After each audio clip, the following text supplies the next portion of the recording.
Dottore Contino, oggi si presenta la nuova stagione del Teatro dell'Efebo. Quali le novità?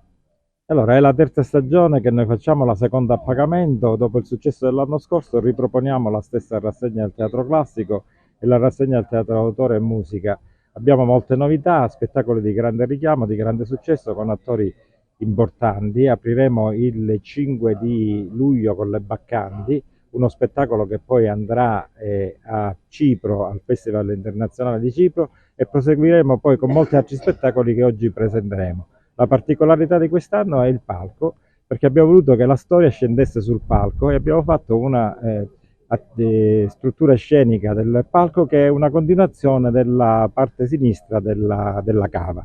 Quindi gli spettacoli verranno fatti sul palco tradizionale, ma anche su questa zona di sinistra dove gli attori potranno diciamo, intervenire sulla scena. Quando durerà la stagione? Allora, la stagione è abbastanza lunga, poi quest'anno è ancora più lunga perché abbiamo anche molte iniziative terze.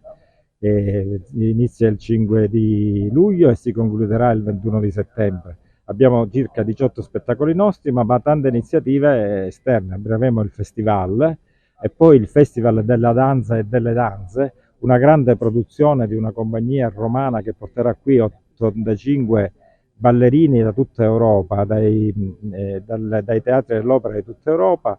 E il Balletto del Sud è ballato sotto le stelle, si parla anche di Simona Ventura, un grande evento anche quello che sarà dal 23 al 26 luglio. Ma abbiamo 6 spettacoli di teatro classico, proporremo quest'anno gli abbonamenti sia per il teatro classico. Altra novità importante, faremo la 36esima edizione della settimana pirandelliana.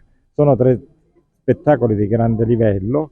Partiremo con Gianfranco Iannuzzo, poi faremo All'ombra del caos, uno spettacolo si ispira all'altro figlio di Teatro e Danza, e poi concluderemo con Mario Incudine in Quadri di Liolà, con la consegna del premio Montalbano Caos. Presidente, al via la nuova stagione teatrale qui al Teatro dell'Efebo con tante novità, una stagione che dura oltre 2 mesi.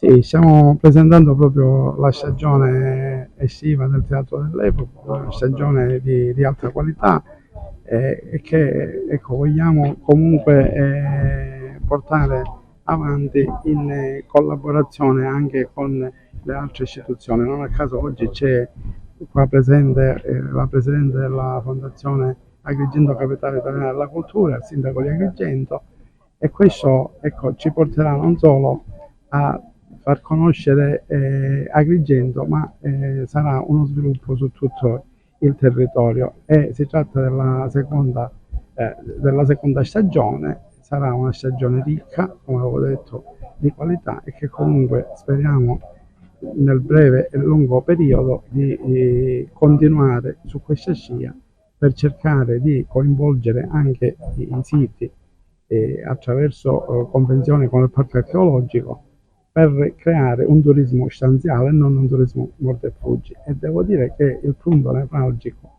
di tutto questo è anche il Teatro dell'Efebo. Siamo al secondo anno.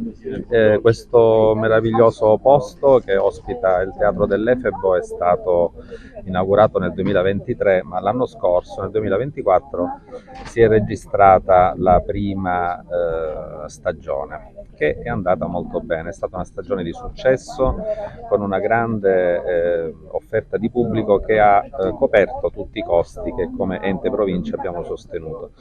L'auspicio è che anche per il 2025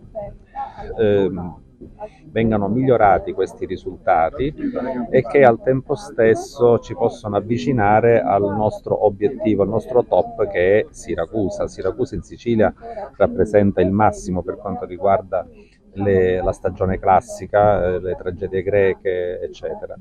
E noi nel nostro piccolo cerchiamo di ridurre questa distanza tra Agrigento e Siracusa, perché anche Agrigento è una città che merita tutto questo.